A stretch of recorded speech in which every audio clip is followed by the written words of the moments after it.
시간에는 말씀을 봉독하도록 하겠습니다. 말씀 본문은 신명기 6장 4절 그리고 5절 말씀입니다. 저와 같이 한 목소리로 합독하시겠습니다.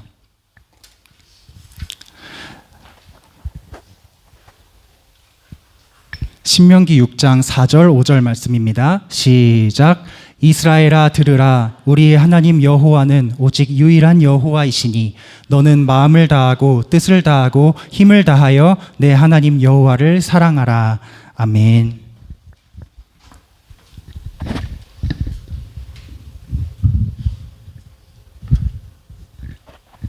네, 오늘도 아하브 예배에 함께 하시는 여러분 너무 감사합니다. 이제 한 가족같이 느껴집니다. 매번 이 코어 멤버가 이제 생겨가지고 우리를 사랑해 주시고 이 예배 자리를 사모해 주시는 분들이 생겨서 너무나도 감사하고 기쁩니다.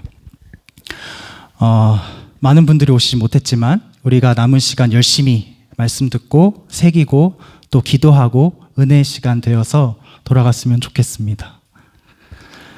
오늘 본문 말씀은 사실 너무나도 유명한 말씀입니다. 쉐마 이스라엘 들어보셨나요? 쉐마 이스라엘, 들으라 이스라엘아 라고 하는 이 유대 사회에서는 정말 수없이 많이 암송되는 말씀입니다. 가정에서든지 학교에서든지 어디서든지 다들 줄줄 외우고 다니는 말씀입니다. 그리고 예수님께서도 이 말씀을 가장 크고 첫째 되는 계명이라고 찝어주셨던 그 말씀이기도 합니다. 율법 교사의 대표가 예수님께 와서 묻습니다. 선생님, 율법 중에 어느 계명이 가장 큽니까? 예수님이 답하십니다. 내 마음을 다하고 목숨을 다하고 뜻을 다하여 너의 하나님을 사랑하라. 오늘 이 말씀을, 이 본문을 인용하시면서 대답하신 것을 우리가 기억합니다. 어쨌든 이 소중한 구절 쉐마 이스라엘에 쓰인 사랑이라는 단어, 5절 마지막 부분에 사랑하라, 이 사랑이란 말이 히브리어 단어로 아합으로 쓰였습니다. 그래서 이 말씀이 매달 우리 예배 포스터에 들어가는 겁니다, 여러분. 주양이었는지 제이였는지 제가 기억은 잘 안 나는데 어른들이 자꾸 와가지고 아합가 뭔 뜻이야? 라고 물어본, 주양이었나요? 아합가 무슨 뜻이냐고 물어보신다고 하더라고요. 어떻게 대답해드렸나요? 이따가 물어보겠습니다. 주양인 삶이 아합이기 때문에 사실 가만히 있어도 대답이 되긴 하는데, 우리가 아합 첫 예배 때 다윗과 솔로몬 이야기를 통해서 아합의 의미를 한번 나눴었습니다. 그런데 오늘은 한 번 더, 이번엔 여기 신명기 말씀을 통해서 아합의 의미와 이 예배 공동체의 비전과 정체성을 여러분과 함께 공유하고자 합니다. 가족 같은 코어 멤버만 모였기 때문에 여러분 한 사람 한 사람은 이 정체성을 다 잘 알고 계셔야 합니다. 그래야 누가 물어볼 때 설명할 수 있으니까요. 아주 오래전에 오늘 읽은 이 쉐마 이스라엘의 말씀을 듣고서 옷을 찢으면서 통곡한 사람이 있습니다. 요시야라는 사람인데 오늘 이야기의 주인공입니다. 하나님을 정말 마음을 다해서 아하브 했던 다윗과 솔로몬 이후에 이스라엘은 남과 북으로 갈라졌습니다. 두 나라는 모두 하나님을 등지고 엉망진창으로 살았습니다. 하나님의 인도하심을 떠났습니다. 그렇게 이스라엘은 빠르게 망국의 길을 걷습니다. 결국 북이스라엘이 먼저 아수르의 침공을 받아서 멸망합니다. 성경이 이렇게 증언합니다. 그들이 여호와의 율례와 언약과 말씀을 버리고 허무한 것을 뒤따라 여호와 보시기에 악을 행하여 그를 경노하게 하였으므로 그들을 그의 앞에서 제거하시니 오직 유다 지파 외에는 남은 자가 없느니라.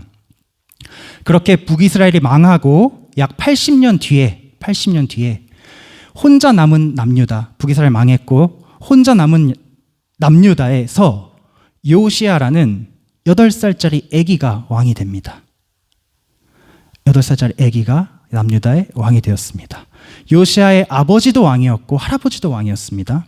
근데 어떤 왕이었냐면 하나님의 성전 안에 아세라 목상을 세우고 성전 마당에 1월 성신의 제단을 쌓았던 최악의 왕이었습니다. 우상 숭배의 끝판왕이었습니다. 할아버지는 쇠사슬에 묶여가지고 바벨론으로 한번 끌려갔다 오고 나서 정신을 차렸는데 아버지 아몬은 계속 정신을 못 차리다가 결국 궁 안에서 신하에게 죽임을 당합니다. 이런 사건이 있은 후에 8살 애기 요시야가 왕이 됐는데요. 8살짜리가 무슨 왕노릇을 할 수 있겠습니까? 멍하니 앉아서 그를 둘러싼 이 정치적 세력들이 벌이는 권력 다툼과 주도권 싸움을 지켜보고 있었겠죠. 이러한 상황 속에서 이러한 배경을 우리가 머리에 두고 요시야가 어떻게 성장했을까를 우리가 성경을 통해 한번 보겠습니다. 열왕기하 22장 말씀 1절 2절 말씀을 우리가 같이 읽어보겠습니다. 시작. 요시야가 왕위에 오를 때에 나이가 8세라 예루살렘에서 31년간 다스리니라. 그의 어머니의 이름은 여디다요 보스갓 아다야의 딸이더라. 요시야가 여호와 보시기에 정직히 행하여 그의 조상 다윗의 모든 길로 행하고 좌우로 치우치지 아니하였더라. 반전이죠, 여러분. 대단하지 않습니까? 8살짜리 아기가 이미 나라는 우상에 둘러싸여서 악행을 저지르고 있는 끔찍한 나라에서 요시야는 좌우로 치우치지 않고 하나님의 뜻을 따라 조상 다윗의 길로 행했습니다. 어떻게 이렇게 훌륭하게 자랄 수 있었을까요? 방금 읽은 말씀은 이제 새로 왕위에 오른 요시야를 소개하면서 성경에서 아주 이례적으로 그의 어머니를 함께 소개합니다. 1절에 보면 그의 어머니의 이름은 여디다다 이렇게 얘기합니다. 여디다는 사랑받는 자라는 뜻입니다. 아마 이미 너무 타락하고 망해가는 남유다 안에서도 아직 하나님을 따르는 사람들이 있었던 것 같습니다. 요시야의 어머니 여디다를 비롯해서 몇몇 사람들이 우리는 아직 하나님의 백성이야. 이 나라는 하나님의 나라야. 이 정체성을 놓치지 않고 있는 사람들이 하나님의 사람들이 궁 안에 있었던 것 같아요. 그들이 어린 8살짜리 애기 왕 요시야를 지지해주고 보호해 주었습니다. 하나님을 잊지 않도록 하나님을 신뢰할 수 있도록 계속해서 우리 조상들과 함께 하신 하나님에 대해 가르쳐 주었을 겁니다. 이스라엘의 아이들이 흥미진진하게 듣고 자라는 불멸의 그 전승들이 있습니다. 저 애굽에서 종살이하던 우리 조상들을 꺼내주신 하나님, 홍해를 가르고 광야를 건너게 하고 이 땅에 살던 모든 이방 족속들을 물리치게 하신 하나님, 그 이야기를 요시야에게 들려주었을 것이고 무엇보다도 아까 읽은 쉐마 이스라엘 이 말씀, 언제 어디서나 앉으나 서나 어디를 가든지 무엇을 하든지 누구와 있든지 이 말씀을 기억하고 가르치라 라고 모세가 명령했던 그 쉐마 이스라엘의 말씀을 이 요시야에게 가르쳤을 겁니다.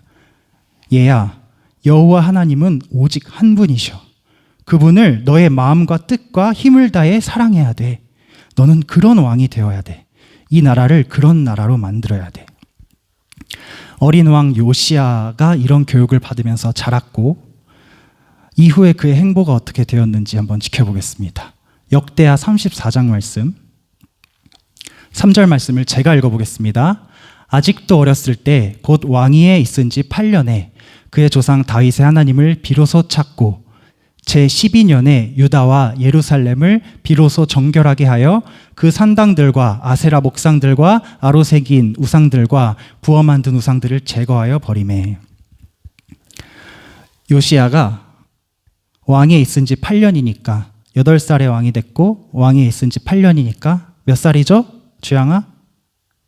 8 더하기 8은? 네, 16살 때 비로소 하나님을 만났습니다. 하나님을 찾고 하나님을 만났습니다. 어머니께 듣기만 했던 하나님을 만났어요. 그리고 이제 요시야가 행동을 시작합니다. 왕으로서. 어린아이가 아니라 소년이 아니라 이 나라를 이끌어갈 왕으로서 행동을 시작합니다. 어떤 행동을 시작하냐? 그동안 할아버지 때부터 아버지 거쳐서 내려왔던 모든 우상들과 산당들을 다 찾아가서 부수고 깨버리고 제거하는 아주 유명한 사건입니다. 요시야의 개혁이라고 하는 이스라엘 역사에서 아주 중요한 개혁이 이때 벌어집니다. 요시야는 이 나라의 구석구석에 뿌리내린 우상 숭배와 하나님의 보시기에 악하고 가증한 것들을 사회, 문화, 정치, 종교 모든 영역에서 걷어내기 위한 싸움을 시작합니다. 그런데 문제는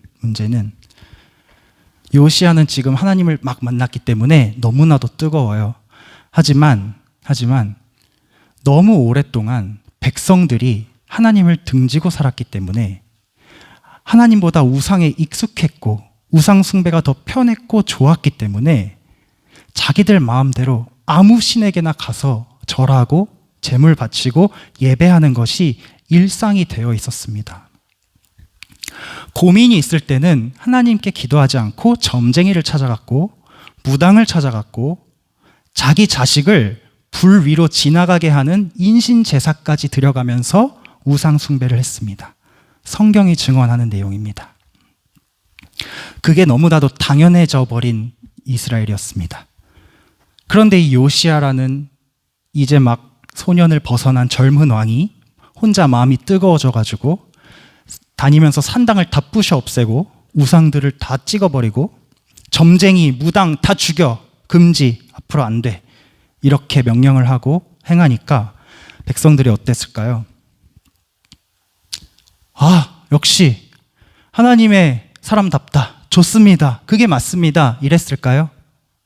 주양아? 아니죠. 하나님의 이 백성들이 얼마나 변질되고 어리석어졌는지 이방 신상들을 찍어 없애니까 이들의 마음이 허해졌습니다. 불안해지고 두려워졌습니다. 하나님은 눈에 안 보이지만 아세라는 눈에 보이잖아요.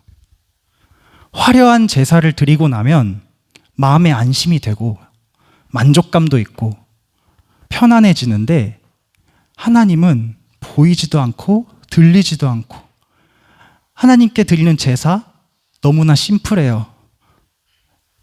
제단 위에 제물을 태우면 끝입니다. 다이나믹하지 않습니다. 뭔가 대단한 것 같지 않습니다. 그래서 백성들이 마음이 허해졌어요. 불안해졌어요. 요시야를 원망했을 겁니다. 아니, 우리가 그렇게 의지하는 이 우상들을 왜 다 때려 부시냐? 우리가 믿겠다는데 너 왕이면 다냐? 네 혼자 하나님 만났으면 다냐? 이런 반응을 했을 겁니다. 요시야는 하나님의 마음을 품고 개혁을 시작했지만 이런 상황 속에서 마음을 굳게 먹어야 했습니다. 굳게. 그리고 이 개혁의 정신 속에 계속해서 이 개혁을 지속할 수 있는 의지와 힘을 불어넣어줄 하나님의 뭔가 도우심이 절실하게 필요했습니다. 그러던 와중에 어떤 일이 벌어졌느냐? 역대하 34장 8절 말씀을 보겠습니다. 같이 읽어보겠습니다. 시작.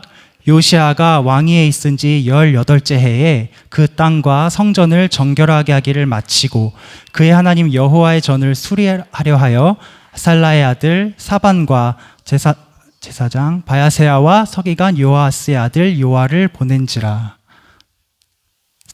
사반과 제사장입니다. 제사장. 이제 왕이 된 지 18째 해에, 그러니까 몇 살이죠? 18째 해 8 더하면 26살, 26살 때 개혁을 한 지 10년이 지났습니다. 하나님의 도우심이 간절하게 필요했습니다. 그때 요시야에게 일어난 일. 요시야는 이제 개혁의 마지막 단계에 와 있었어요. 이제는 여호와의 성전을 수리하는 일만 남았어요.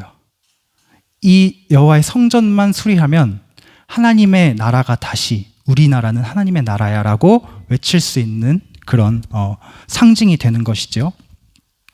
그래서 사람들을 시켜서 성전을 수리하라고 명령을 내립니다. 명령을 내리면서 그곳으로 사람을 이렇게 보냅니다. 그런데 그곳에 간 사람들이 성전 안에서 무언가를 발견합니다. 뭘 발견했을까요? 다음 말씀 보겠습니다. 14절, 15절입니다. 제가 14절 읽고 여러분 15절 읽어주세요. 무리가 여호와의 전에 헌금한 돈을 꺼낼 때에 제사장 hil기야가 모세가 전한 여호와의 율법책을 발견하고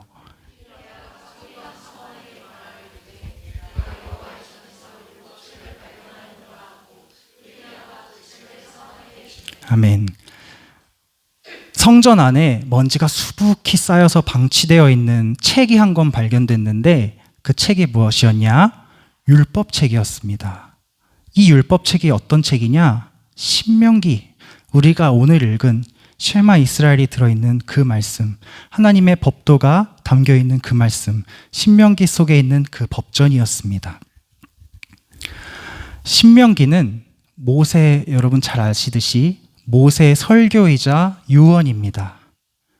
출애굽 이후에 광야를 지나서 이제 드디어 가나안 입성을 앞두고 있을 때에 모세는 걱정이 태산이었습니다. 하나님께서 나는 요단을 못 건넌다고 말씀하셨으니까 내 역할은 여기까지야. 이제 저들과 함께 가지 못해. 근데 쟤네들 저기 잘 들어갈 수 있을까? 나 없이? 쟤네들 들어가서 잘 살 수 있을까?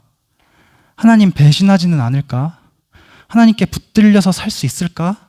이런 걱정들이 너무 많았어요. 그래서 모세는 마지막으로 그의 백성들에게 그동안 열심히 가르쳐왔던 하나님의 계명들을 다시 한번 정리해서 설교합니다. 그게 신명기입니다. 거듭 신, 명령명, 기록할 기, 다시 기록한 명령. 이 말씀을 성전에서 발견을 했습니다. 서기관이 그 말씀을 요시야 앞에서 쭉 읽어줍니다. 그 읽어준 율법책 속에서 요시야는 아주 오래전 모세의 그 마음을, 그 하나님의 마음을, 백성을 향한 사랑의 마음을 지인하게 느낀 것 같아요. 그래서 아까 그의 반응이 무엇입니까? 옷을 찢고 눈물을 흘리며 통곡을 하며 회개합니다. 그가 그 율법책을 들고 백성들 앞에 가서 선포합니다. 얘들아, 모세의 말과 오버랩됩니다. 얘들아, 너희는 땅도 없고 나라도 없는 오합지졸 노예들이었는데 하나님께서 건져주시고 거룩한 백성, 제사장 나라 삼아주시겠다는 이 어마어마한 약속을 주셔서 여기까지 오지 않았니? 지금까지는 너희가 떠돌이처럼 텐트 치고 다녔지만 저 적과 꿀이 흐르는 땅에 들어가면 진짜 영토를 갖춘 정착된 국가로서 하나님 나라를 시작할 수 있는 거야. 어때? 너가 생각해도 기가 막히지 않아? 우리 하나님 정말 놀랍지 않아? 알았으면 이제 똑바로 들어. 절대 이 말을 잊어버리면 안 돼. 가나안에 들어가면 저기는 우상 천지일 거야. 그 우상들을 경계해야 돼. 들어가자마자 모든 이방 산당들을 일단 다 제거해. 너희 마음대로 예배하지 마. 한 곳에 모여서, 택하신 곳에 모여서 예배해. 너희는 그 힘으로 하나가 되어야 하는 민족이야. 가난한 사람, 부자, 노비, 객, 고아, 과부, 신분, 귀천, 남녀노소 가리지 말고 모든 사람이 다 와서 제사 드리고 음식을 먹고 즐거워하는 그런 나라가 되어야 해. 이방신을 섬기는 사람, 신접하는 사람, 무당, 점치는 사람, 박수 절대 용납하지 마. 혼합되지 마. 나누어지지도 마. 오직 하나님 이름 안에서 하나가 되어야 해. 형제를 사랑하고 서로 착하게 대하고 어려운 일이 있으면 돕고 기도해주고 속이지 말고 빼앗지 말아야 해. 이게 신명기 법전의 내용입니다. 요시야가 옷을 찢고 통곡을 하며 생각합니다. 이 말씀 중에 이루어진 것이, 지켜진 것이 단 하나도 없구나. 하나님께서 모세, 우리 조상님을 통해서 이미 이곳에서의 삶을 다 예견해 주셨고 알려주셨는데, 어떻게 해야 되는지 다 가르쳐 주셨는데, 쉐마 이스라엘 들어라, 가르쳐라, 기억해라 말씀하셨는데 지켜진 게 하나도 없구나. 이스라엘은 왜 이토록 악한 길에 빠졌을까? 하나님의 마음은 얼마나 아프셨을까? 통회하는 마음으로 요시야가 눈물 지으면서 백성들에게 요구합니다. 외칩니다. 철저히 회개하고 우리 다시 마음을 모아서 우리 유일한 아버지이신 하나님을 사랑하자. 마음을 다하고 뜻을 다하고 힘을 다해서 하나님을 사랑하자. 세상의 종교가 화려한 신전을 짓고 인위적이고 탐욕적인 제사를 드리고 음란한 제사를 드리고 온갖 눈에 보이는 휘황찬란한 종교적 의식을 거행할 때, 그런 종교를 발전시켜 나갈 때 우리 이스라엘의 하나님 신앙은 처음부터 오직 들으라 이스라엘이야 뿐이었어. 그분의 말씀을 듣는 것만이 우리의 살 길이야 라고 말씀합니다. 그리고 그의 이제 개혁에 박차를 가하고 마무리를 짓는 단계를 갑니다. 나는 계속해서 이제 앞장서서 이방신과 우상의 잔재들을 제거하고 이 나라와 성전을 정화할 테니까 너희는 이제 집에 돌아가서 너희의 마음을 깨끗이 하고 오직 한 분이신 하나님을 의지하며 너희의 마음 성전을 정화해라. 그 안에서 하나님의 음성을 듣고 하나님의 인도하심을 받으며 사랑의 교제 가운데서 살아가라. 그렇게 마음 성전에서 하나님을 만난 기쁨을 가지고 다시 예루살렘에서 모이자. 이 율법책에 쓰인 대로 마음에 하나님을 소유한 기쁨을 남녀노소 다 모여서 찬양하고 예배하고 음식을 나눠 먹고 축제를 하면서 즐기자. 이게 하나님 백성의 삶이고 하나님 나라의 모습이야. 사랑하는 여러분, 우리 아하브 예배가 이런 예배가 되길 소망합니다. 오늘 여기서 함께 예배하는 분들 중에서 이제 시작하는 그리스도인들도 있고 신앙의 경력이 꽤 된 그리스도인들도 있고 신앙의 불꽃이 점점 희미해져 가는 그리스도인들도 있습니다. 누구나 마음과 뜻과 힘을 다해 하나님을 사랑하라는 이 쉐마의 말씀을 다시 새기게 되기를 축복합니다. 여러분을 끝까지 사랑하시고 끝까지 책임지시는 분은 오직 여호와 하나님밖에 없습니다. 여러분이 온 마음과 뜻과 힘을 다해 사랑해야 할 분도 오직 여호와 하나님밖에 없습니다. 사랑의 시작과 사랑의 회복은 언제나 우리 마음 성전에서 일어납니다. 여러분의 마음 성전은 지금 어떤 상태입니까? 우상이 들어와 앉아 있진 않습니까? 점쟁이와 무당과 거짓 선생들이 들어와서 가르치고 있진 않습니까? 돈 바꾸는 사람과 장사꾼이 들어와 앉아 있진 않습니까? 마음을 나누어지게 하고 분주하게 하고 주님의 음성을 가로막는 장애물이 쌓여 있지는 않습니까? 예수님은 채찍을 휘두르시면서까지 성전을 깨끗게 하길 원하셨습니다. 우리는 그런 예수님을 마음속에 모신 사람들입니다. 그분은 우리를 부르시는 목자이시고 길이시고 빛이십니다. 그런데 우리는 정말로 그분의 목소리만 따라가고 있습니까? 여러분, 마음과 뜻과 힘을 다해 사랑한다는 것은, 마음의 의미는 헬라어로는 카르디아, 히브리어로는 레브인데요. 이 성경을 쓴 사람들은 마음이라는 것을 실제 신체의 한 기관으로 생각했다고 합니다. 이렇게 추상적인 것이 아니라 정말 몸 안에 있는 기관으로 생각을 했대요. 마음이라는 것을. 이 마음은 어떤 기능을 하는 신체 기관이냐? 사람의 감정과 생각과 의지를 불러일으키고 관리하는 것을 마음이라고 생각했대요. 감정과 생각과 의지. 이 세 가지가 발휘되는 것이 인간의 활동이지요. 인간의 활동 중에 이 세 가지를 벗어난 것은 하나도 없습니다. 즉, 하나님께서는 우리가 할 수 있는 모든 것을 다해서 하나님만 사랑하라는 명령을 우리에게 하고 계신 것입니다. 그리고 그 전에 하나님께서 먼저 우리를 그분의 모든 것을 다해 아들을 내어주시면서까지 사랑하셨습니다. 그래서 예수님은 처음에 말씀드린 것처럼 율법 교사가 와서 어떤 계명이 가장 크냐고 물었을 때에 이 쉐마 이스라엘의 첫머리에 있는 말씀, 내 마음을 다하고 목숨을 다하고 뜻을 다하여 너의 하나님을 사랑하라 라고 말씀해 주신 것입니다. 그런데 예수님께서 한 가지 주석을 덧붙여 주셨습니다. 힘을 다하여를 목숨을 다하여로 풀어주셨습니다. 알아듣기 쉽게 이 땅을 살아가는 동안 우리는 우리에게 허락된 시간만큼 그 시간을 다해서 하나님 한 분만 사랑하는 우리 아하브 팀원들 그리고 함께하는 모든 성도님들 되시기를 간절히 축원합니다. 우리 이 시간에는 다시 일어나 찬양 부르시고 기도하기 원합니다.